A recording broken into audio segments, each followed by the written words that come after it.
કાં તો આપણે એસઆઈપી કરીએ, કાં તો ફિક્સ ડિપોઝિટમાં પૈસા રોકીએ, કે પછી પોસ્ટ ઓફિસમાં પૈસા રોકીએ, કે પછી કોઈ એલઆઈસી પોલિસી લઈએ, કે પછી એવી કોઈ પોલિસી લઈએ જે ઇન્વેસ્ટમેન્ટ તરીકે પણ આપણને મદદરૂપ થઈ શકે, કે પછી બધામાં થોડું થોડું કરીએ. આ બધું જે ફાઇનાન્શિયલ પ્લાનિંગ આપણે કરતા હોઈએ છીએ એટલે જ કરતા હોઈએ છીએ કે એ પ્લાનિંગથી આપણને એક મૂડી ભેગી કરવાની સગવડ થાય છે ને એ મૂડી આપણને કામમાં આવી શકે. પણ આ મૂડીને ઉધઈની જેમ કોણ ખાઈ જાય? અણજોઈતા એવા ખર્ચ જે ખર્ચ માટે આપણે તૈયાર નથી હોતા. ને એમાં સૌથી મોટો માથાના દુખાવાનો ખર્ચ કયો હોય છે? હોસ્પિટલનો ખર્ચ. કારણ કે હોસ્પિટલમાં ખર્ચ કરવાનો જ્યારે બી વારો આવે છે ત્યારે આપણને અંદરથી ગમતું નથી અને એ ખર્ચની તૈયારી કોઈ કરતું નથી. પણ હવે મેડિક્લેમ કેમ લેવો જોઈએ અને મેડિક્લેમ કેટલો લેવો જોઈએ એની એક માહિતી લોકો સુધી પહોંચી છે અને લોકો જાગૃત બન્યા છે. પણ આ મેડિક્લેમ આપણે જ્યારે લેવા જઈએ છીએ ત્યારે સૌથી મોટો પ્રશ્ન એક જ ઊભો રહીને જાય છે કે આપણે કેટલો મેડિક્લેમ લેવો જોઈએ. અને એટલે જ જો તમે જાણવા માંગતા હોય કે આપણો મેડિક્લેમ કેટલા રૂપિયાનો હોવો જોઈએ જેનાથી આજે, કાલે, પરમ દિવસે અને 10 વર્ષ પછી, 25 વર્ષ પછી આપણે સેફ રહીશું, તો એના માટે ધ્યાનથી સાંભળજો. હું તમને એક વાત કહું.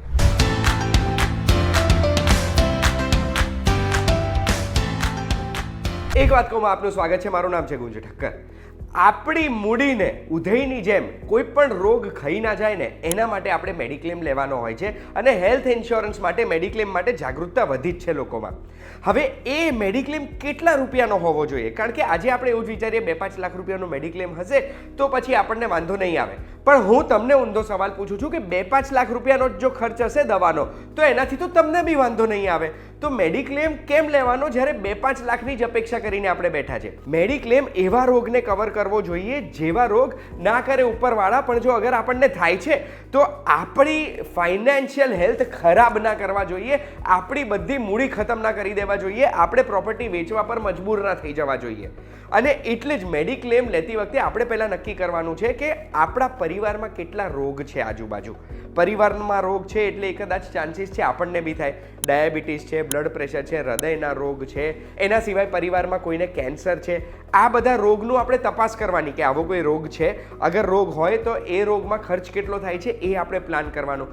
એના સિવાય મેડિક્લેમ લેતી વખતે ઘણી બધી સુવિધાઓ પણ આપણે એમાં નક્કી કરવાની હોય છે કે શું આ કેશલેસ મેડિક્લેમ હશે, શું આ મેડિક્લેમમાં એર એમ્બ્યુલન્સ મળશે. કારણ કે અગર જો ઇમરજન્સીમાં એર એમ્બ્યુલન્સ હેલિકોપ્ટરથી મને ક્યાંય લઈ જવો પડ્યો તો એનો ખર્ચ જ એટલો બધો થશે કે ઘણી વખત એવું થાય કે આટલો ખર્ચ કરો એના કરતાં જીવ જતો રહે તો સારું. શું એ મેડિક્લેમમાં દર વર્ષે મને હેલ્થ ચેકઅપ મળશે કે નહીં?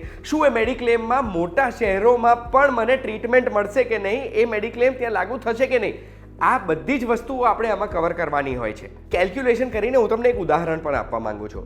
આજના જીવનમાં આપણે જોઈએ ને તો જો અગર કોઈ પણ વ્યક્તિને એડવાન્સ કેન્સર આવે છે તો એવા સંજોગોમાં ટ્રીટમેન્ટનો ખર્ચ લગભગ 50 લાખ રૂપિયાનો થઈ જાય છે. આ હું એક ઉદાહરણ આપું છું. આ ઉદાહરણમાં આપણે લઈએ કે માની લો 50 લાખનો ખર્ચ આવે છે એવા રોગમાં જે રોગ અગર કોઈ પણ વ્યક્તિને થાય તો આ રોગને આ ખર્ચ આવે તો એમને કદાચ એમની મૂડી ખતમ કરી દેવી પડે.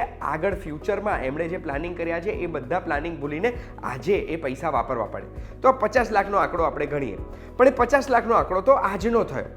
આગળ જતાં એ આંકડો કેટલો મોટો થશે? તો મેં રિસર્ચ કરી તો મને ખબર પડી કે આપણા દેશમાં ઇન્ફ્લેશન, મેડિકલ ઇન્ફ્લેશન એટલે મેડિકલમાં જે મોંઘવારી વધે છે એ દર વર્ષે 14% જેટલી વધે છે. દર વર્ષે 14% એટલે કેટલા રૂપિયા વધ્યા? તો રૂલ ઓફ 72, અગર તમે એક વાત કહું જોતા હશો તો તમને ખબર હશે કે રૂલ ઓફ 72 આપણને કહે કે આપણી મૂડી કેટલા રિટર્નમાં ડબલ થઈ જાય એને આપણે આમાં બી લગાડી શકીશું. એટલે 72 ભાગ્યા 14% કરીશું ને તો ખબર પડશે 5.14 આન્સર આવ્યો.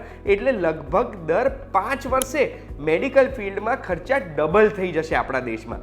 એનો મતલબ છે કે 2025માં જે મેડિકલ ખર્ચમાં 50 લાખ રૂપિયાનો ખર્ચ થવાનો છે એ 2030માં ડબલ થઈને 1 કરોડ રૂપિયા થઈ જશે. 2035માં 50 લાખ રૂપિયા નહીં ઉમેરાય, ડબલ થશે એટલે 1 કરોડના 2 કરોડ થઈ જશે. 2040માં 2 ના 4 કરોડ થશે ને 2045માં 4 કરોડના 8 કરોડ થઈ જશે. અને જે બધા રોગ આપણને હેરાન કરતા હોય છે ને, જે મોંઘા રોગ છે, કેન્સર, હૃદયની તકલીફો, ડાયાબિટીસ, બ્લડ પ્રેશર, આ બધા જે રોગના લીધે આપણને જે મોટા ખર્ચા થાય છે ને એ ઓલ્ડ એજમાં જ થાય છે. એટલે આજે આપણે પ્લાન કરવાનું છે જેનાથી આપણે જ્યારે વૃદ્ધાવસ્થામાં જઈએ, જ્યારે આપણે પેન્શન એન્જોય કરતા હોઈએ ત્યારે આપણી મૂડી ખતમ ના થઈ જાય. એટલે આપણે મેડિક્લેમની રકમ કેટલી રાખવાની એ મેડિક્લેમની રકમ આપણે 25 લાખ 50 લાખ એવી રાખવાની કે આ રોગ અગર જો મને થાય છે તો ફાઇનાન્શિયલી મારી પરિસ્થિતિ નથી આ રોગના ખર્ચા કરવાની. આ આપણને ખબર પડી ગઈ. હવે આટલો મેડિક્લેમ જો આપણે રાખવો છે એ મેડિક્લેમનું પ્રીમિયમ કેટલું હોવું જોઈએ, તો એ પ્રીમિયમ કેટલું હોવું જોઈએ એ પૂછવા માટે આપણે એવા એક્સપર્ટ પાસે ગયા જેમની જોડે આપણે ઓલરેડી ઘણા બધા વિડીયોઝ કર્યા છે ઇન્સ્યોરન્સના અને મેડિક્લેમના. અને એક્સપર્ટ કોણ છે? હવે આજે મારે 50 લાખ રૂપિયાનું મેડિક્લેમ જોઈએ છે તો મારું પ્રીમિયમ કેટલું આવશે અને 25 વર્ષે આ મેડિક્લેમ 8 કરોડ રૂપિયાનો કવર કઈ રીતે મને આપી શકશે? આ બંને પ્રશ્ન પૂછવા માટે એક બહુ જ સ્પેશિયલ વ્યક્તિને મેં વિડીયો કોલ કર્યો છે. વ્યક્તિને તમે એક વાત કહું, ઘણા બધા વિડીયોઝમાં જોયા છે, જે પોતે એક ફાઇનાન્શિયલ એક્સપર્ટ છે, જેમણે આપણને મ્યુચ્યુઅલ ફંડ્સ, મેડિક્લેમ ઇન્સ્યોરન્સ અને પિરામિડ સ્ટ્રક્ચર, ફાઇનાન્શિયલ સ્ટેબિલિટી માટે જેવા ઘણા બધા ઇમ્પોર્ટન્ટ ટોપિક સમજાયા છે. એ વ્યક્તિ બીજું કોઈ નહીં, દીપક ધાબલિયા સર છે. અને સર 28 વર્ષથી આ ફિલ્ડ સાથે સંકળાયેલા છે, એમના આખા પરિવાર સાથે. એટલે એમની નેક્સ્ટ જનરેશન પણ ઇન્સ્યોરન્સ ફિલ્ડ સાથે સંકળાયેલી છે. અને સર 28 વર્ષમાં 100% ક્લેમનો સક્સેસ રેટ ધરાવે છે. એટલે આપણે મેડિક્લેમની વાત એમની જોડે જ કરવાની. તો હવે સર કેમ છો? સૌથી પહેલાં તો થેન્ક યુ સો મચ તમારો સમય આપવા માટે. સૌથી પહેલો પ્રશ્ન હું તમને એ જ પૂછવા માંગુ છું કે આજે મારે અગર ફોર એક્ઝામ્પલ 2025ના વર્ષમાં 50 લાખ રૂપિયાનું ઇન્સ્યોરન્સ કવર એટલે મેડિક્લેમ જોઈએ છે તો એનું પ્રીમિયમ કેટલું આવશે? અને એમાં સાથે સાથે તમે મને 25 લાખનું પ્રીમિયમ પણ અગર જણાવી શકતા હોય તો બી મને સારું રહેશે. સો ગુંજભાઈ, સૌથી પહેલો ક્રાઇટેરિયા એ છે કે ભાઈ તમારી એજ કયો, તમારી એજ કેટલી છે, તો એ પ્રમાણે પ્રીમિયમ નક્કી થશે. હવે મારી એજ તો 18 વર્ષ જ છે. ક્યાં બોલો તું? પણ આપણે એવું માની લઈએ કે એક એવા વ્યક્તિ છે જેમની એજ અત્યારે 30 વર્ષની છે અને એમને કેટલું પ્રીમિયમ આવશે? સો 30 વર્ષની એજ હોય અને અત્યારના આપણે જે વાત કરી રહ્યા છે એ એક માર્કેટમાં મારા 28 વર્ષના ગુંજભાઈ, મેં 28 વર્ષથી પ્રેક્ટિસ કરું છું, મેં આવો પહેલો પ્લાન જોયો છે કે જ્યાં આગળ ઇન્ફાઇનાઇટ બોનસ છે. તો ત્યાં ઇન્ફાઇનાઇટ બોનસમાં આ પ્લાનની અંદર ઇન્ફાઇનાઇટ બોનસ હું એક્સપ્લેન કરીશ. તો આજે જ્યારે આપણે આ 25 લાખની પોલિસી લઈએ છીએ અને કોઈ 30 વર્ષની વ્યક્તિ છે અને એના ફેમિલીમાં 3 લોકો છે, સમજો કે ભાઈ આ પોતે છે, એમના વાઇફ, કારણ કે 30 વર્ષ એટલે કદાચ 3 લોકો હોય તો પોતે છે, વાઇફ છે અને બાળક છે. તો એની અંદર મારે 25 લાખની પોલિસીમાં 28,000 આજુબાજુમાં એનું પે આઉટ આવશે. તો 1 પર્સનની આજુબાજુમાં. પણ આ પોલિસી હું સમજો 25 લાખની એક્સટેન્ડ કરું છું, 25 લાખથી 50 લાખની એક્સટેન્ડ કરું છું, તો આનું પ્રીમિયમ 28,000ની જગ્યાએ 33,000નું આવશે. હે? મને તો હતું કે ડબલ પ્રીમિયમ થઈ જાય. આ 5,000નું પ્રીમિયમ વધ્યામાં 25 લાખનું કવર વધી ગયું. હાજી. અને તમે હજી વધારે સરપ્રાઈઝ થશો. આને આપણે 1 કરોડ કરીએ તો 36,765 આવશે. એટલે 3,000 રૂપિયામાં બીજા 50 લાખ વધી ગયું. હાજી. સરનું કોઈ કામ છે તો ડિસ્ક્રિપ્શનમાં એની લિંક મેં મૂકી છે. સરને તમારી કોન્ટેક્ટ ડિટેલ્સ આપીને તમે ડાયરેક્ટ સરથી બી વાત કરી શકશો.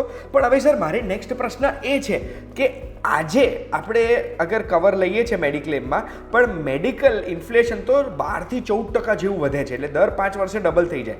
તો મારે 20 વર્ષે 25 વર્ષે 8-10 કરોડ રૂપિયાનું કવર જોઈતું હોય તો એમાં મારે પ્રીમિયમ વધારે ભરવું પડશે કે પછી આમાં તમે જે પેલું બોનસ કીધું એ કામમાં લાગશે? સો ના, બિલકુલ વધારે નહીં ભરવું પડે.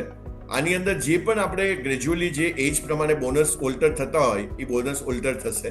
અને ઇન્ફિનિટી બોનસ આ મેં કીધું એ પ્રમાણે કે મેં પહેલી વાર આ વર્ડ સાંભળ્યો છે, કારણ કે અત્યાર સુધીમાં નો ક્લેમ બોનસ વર્ડ તમે લોકોએ સાંભળ્યા હશે ને તમારી પોલિસીમાં હશે કે મેક્સિમમ 100% નો ક્લેમ બોનસ વધે.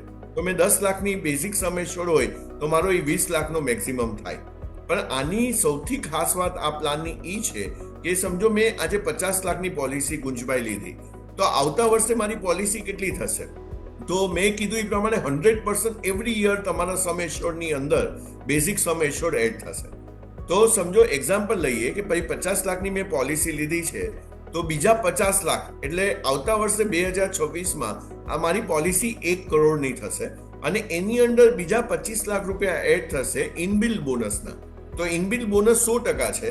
સો મારી 50 લાખ પ્લસ 50 લાખ પ્લસ 25 લાખ એટલે મારો આવતા વર્ષે 2026માં આ 1.25 કરોડનો ઇન્સ્યોરન્સ થયો. 2026માં આ 1.25 કરોડનો. અને આ તો જ બોનસ મને મળશે અગર મેં કોઈ ક્લેમ નથી કર્યો તો? ના, આને ક્યુમ્યુલેટિવ બોનસ કહેવાય. અને આપણને એવું જ જોઈએ કે જ્યાં આગળ મારું ક્લેમ કરું કે ન કરું મારું બોનસ ઇન્ક્રીઝ થયા કરે. એટલે મેં કીધું કે આ અનોખી પોલિસી છે કે જ્યાં આગળ આપણને નો ક્લેમ બોનસ સાથે, કારણ કે નો ક્લેમની ટર્મ શું છે, મેં ક્લેમ કર્યો નો ક્લેમ સુધી જ મને મળશે, મેં ક્લેમ કર્યો તો એ બોનસ ઉડી જશે. પણ આની અંદર એ છે કે આ બોનસ ઉડવાનું નથી, આ બોનસ જવાનું નથી. આ મારા પોલિસીમાં એવરી યર મને 100% મારું બોનસ એડ થયા કરશે. તો પછી સર હવે મારે સૌથી મેઇન ક્વેશ્ચન જ એ છે કે આજે મારે આ પોલિસી લેવી છે તો મારા મેડિક્લેમમાં તમે જે આ વસ્તુ કીધી એડ ઓન થઈ જશે, કેવી રીતે હું આ પોલિસી લઈ શકું?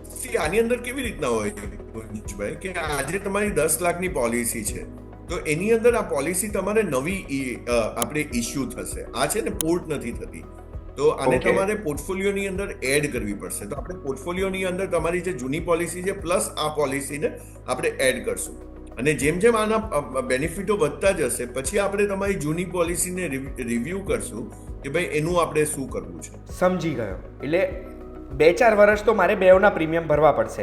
તો પછી એવું એડવાઇઝેબલ છે ને કે મારે કરોડ રૂપિયાનું મેં જે આપણે ગણિત માર્યું હતું એની જગ્યાએ આપણે એને ચાલુ કરીએ 10 લાખ રૂપિયાથી જ, કારણ કે દર વર્ષે ડબલ તો થઈ જ જવાની છે. એ આપણે નીડ પ્રમાણે જોશું આપણે કે તમે કઈ સિટીમાં રહ્યો છો, ક્યાં છો, ત્યાંની હોસ્પિટલોના ખર્ચા કેટલા છે, કે જ્યાં આગળ આપણને આવી રીતના. અને બીજી વસ્તુ, હવે સમજો કે ભાઈ બધાને વહાલું છે કે ભાઈ મને ડિસ્કાઉન્ટ મળવું જોઈએ બધી વસ્તુઓમાં.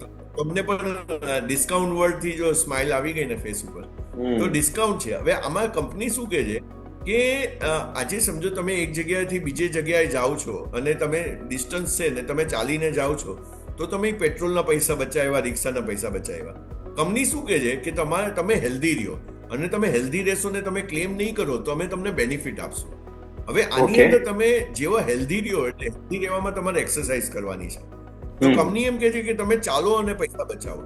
ચાલો અને પૈસા બચાવો એટલે શું? તો તમને મોબાઈલની અંદર એક એપ આવશે, તો એ કંપનીની મોબાઈલની અંદર એપ આવશે. એપમાં તમે દિવસના 10,000 સ્ટેપ ચાલો છો. 365 દિવસમાં તમે દિવસના 10,000 સ્ટેપ ચાલો છો અને 270 દિવસ ચાલો છો.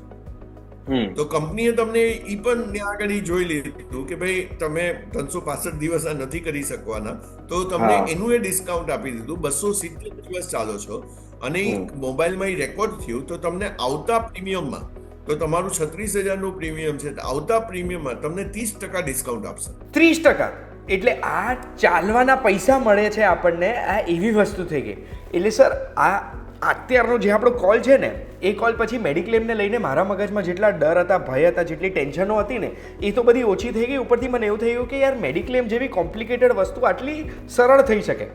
હવે જેમ સરે મને કીધું કે કસ્ટમ પ્લાન બની શકે છે, કે આપણે પર્સનલી કેટલા ઇન્સ્યોરન્સની રિક્વાયરમેન્ટ છે એ સર સાથે કોલથી આપણે નક્કી કરી શકીશું. તો તમને ડિસ્ક્રિપ્શનમાં મેં જે એક લિંક મૂકી છે એ સરે એક ફોર્મ મને આપ્યું છે, જે ફોર્મની માહિતી તમારા સુધી મેં લાવી છે.